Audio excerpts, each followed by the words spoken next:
Hi everyone, so I know it's been a while, but I am back with a review for Mortal Kombat. Now, unlike a lot of other people, I did really love the 1995 version of Mortal Kombat.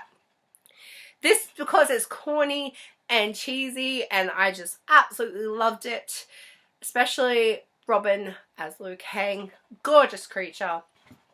So going into this one, I'm like, is it going to be like the 90s version, or is it going to be insanely different? Will I like it because it's different? Will I hate it because it's different? Either way, I wasn't sure exactly what to feel going into it. I was just mainly excited that it had an R rating, because I'm like, obviously with an R rating, we are going to get fatalities, we are going to get gore and violence, and that is what I was excited mainly for. So, going into this film, I was not let down. There is a lot of gore, there is a lot of violence. I loved it so much. So if you're the one that's not into gore, if you don't like unnecessary gore, this is not for you.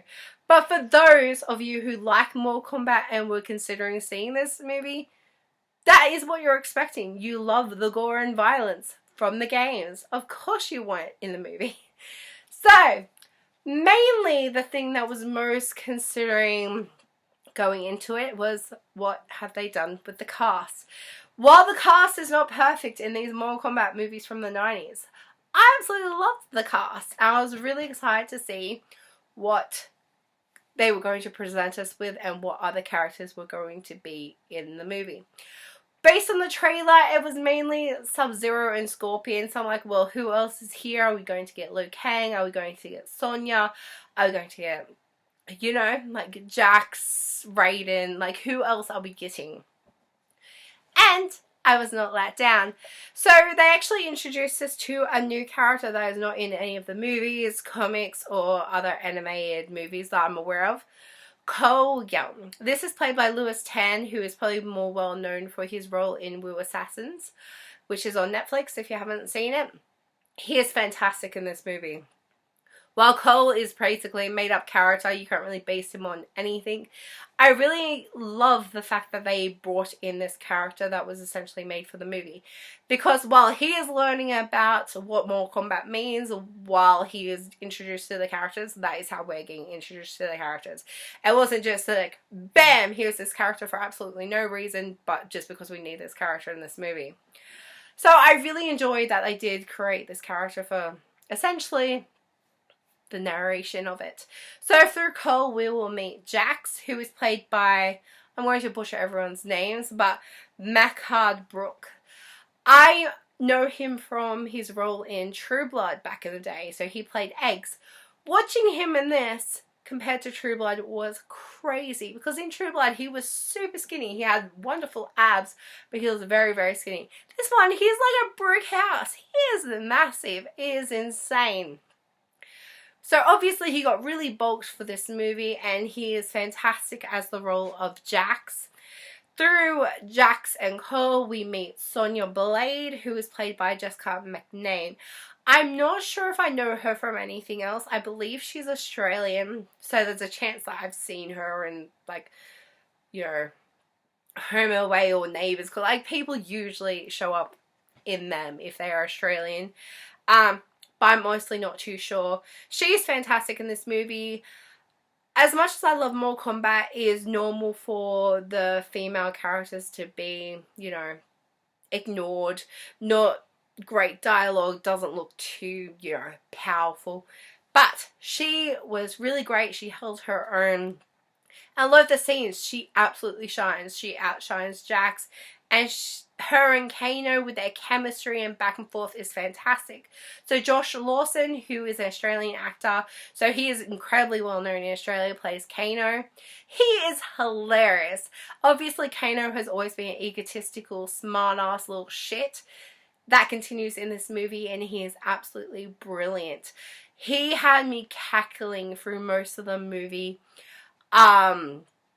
I just absolutely loved Kano, and the back and forth between Sonya and him was fantastic when they were doing a fight together against Reptilians. So Reptilians, this film, it was just really brilliant how they did the film. with these two, because I was like, oh, I hope they're not just going to repeat Kano basically, you know, making sexual comments to Sonya and that's why she wants to kill him. Like, I was hoping there was more into it, and they did not let me down. Then from those, they go to find Lord Raiden's temple. So we meet Lord Raiden, which he wasn't in the film as much as I was hoping. I would hope we'd get more about Lord Raiden, but maybe this will happen in sequels if more films are planned. We meet Shang Tsung, because they do a back and forth between the villains and heroes basically at this point. Shang Tsung I really enjoy. I don't believe I know the actor from much else. His name is Chang Han. The same goes for Lord Raiden. His name is Tadanobu. I'm sorry, I'm so horrible with names.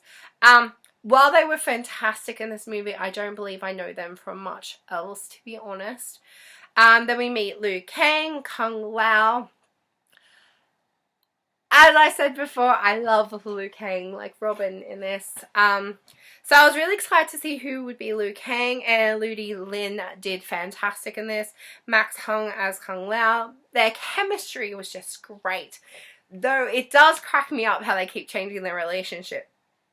So, in the games, they are just friends. In this, they were brothers. In this one, they are cousins. I'm just waiting for like the next one to be like they're lovers now or something. Like, they just keep changing their relationship, and it's funny. But I absolutely loved their chemistry. I loved how Kang Lo constantly fucked with Kano as well. So like the movie is just so memorable from like the character interactions, and I really enjoyed them. You have more of the villains, but I don't want to give too much away of which villains they surprise us with, because there was a few surprises that I wasn't expecting to be in the film, so I don't want to ruin that for anyone. Basically, going back to Sub-Zero and Scorpion, they have a lot of, not really heaps of screen time. Like, Sub-Zero has a lot of screen time, and Joe Taslim as Sub-Zero was just brilliant. I really enjoyed his role in the film, and getting more of Sub-Zero's background and kind of how his powers developed, I guess. Actually, how anyone's powers develop, because they show like the mark of Mortal Kombat brings out the powers.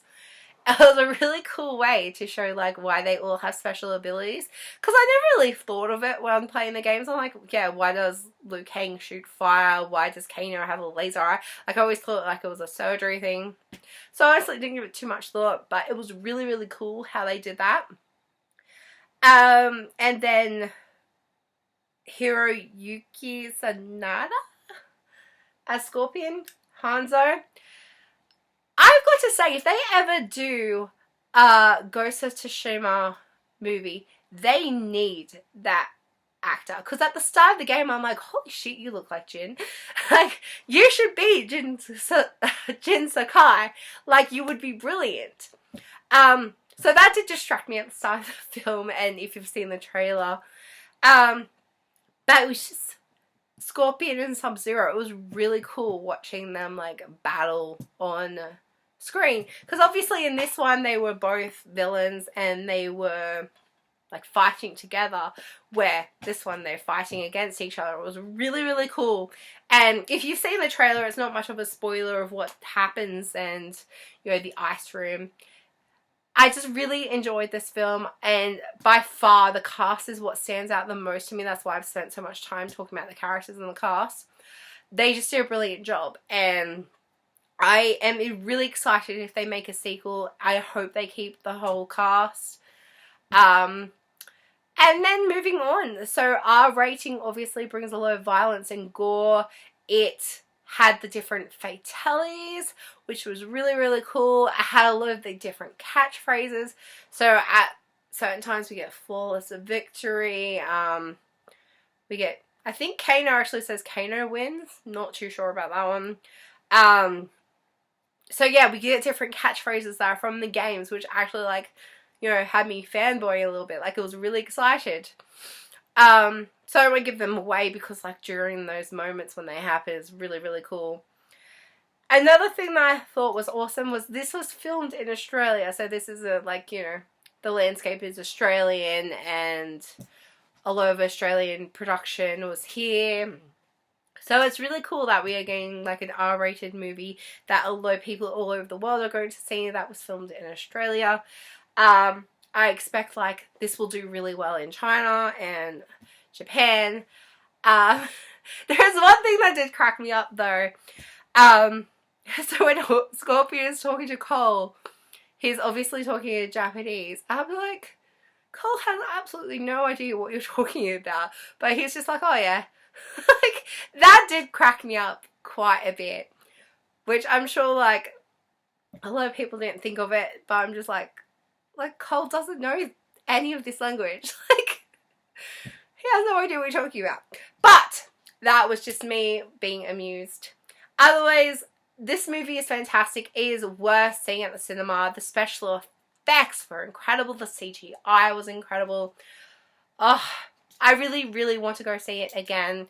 I just enjoyed the cast so much, and that's why I've been talking about them so much, because I feel like a lot of people are going to concentrate on the storyline, a lot of people are going to concentrate on the special effects and compare them to the games, the movies, and I feel like the cast is just not going to get as much praise as they deserve, and holy shit, they deserve all the praise in the world. Unfortunately, I suck at pronouncing names, so I did butcher all of them. I'm sorry. And the director, which is Simon McQuoid. Again, names. This is the first or second movie he has directed. You did a brilliant job. This was fantastic for one of the only movies you've directed. You have done a wonderful job. The cinematography, editing, everything in this film was just brilliantly well done. It was a good duration. It didn't overstay its welcome. And slight spoilers, but also not. There's no post-credits scene, but there is a little thing before the credits which is building up a sequel, and I hope this is successful enough that will give me that sequel, because I am pumped for that character. And I cannot wait to see that happen once again. So, I hope everyone goes out and sees this movie. Even if you're not a Mortal Kombat fan, this movie is definitely worth checking out. But I will warn you, gore and violence, if you do not like gore, you're not going to like this movie as much as I would hope you would. So, thank you for watching. As always, I know it's been quite a while. Like, comment, subscribe, especially comment below if you liked this movie, if you liked the 1995 version, if you liked the sequel. Like, I enjoyed the sequel, but it did annoy me that they changed some of the cast. And yeah, like, please go out and see this film, support cinemas. I know a lot of cinemas are still closed around the world, but Australia, we're all pretty much back to normal. So go support your local cinemas, go see wonderful films in the cinema while you can. As always, thanks for watching. Bye.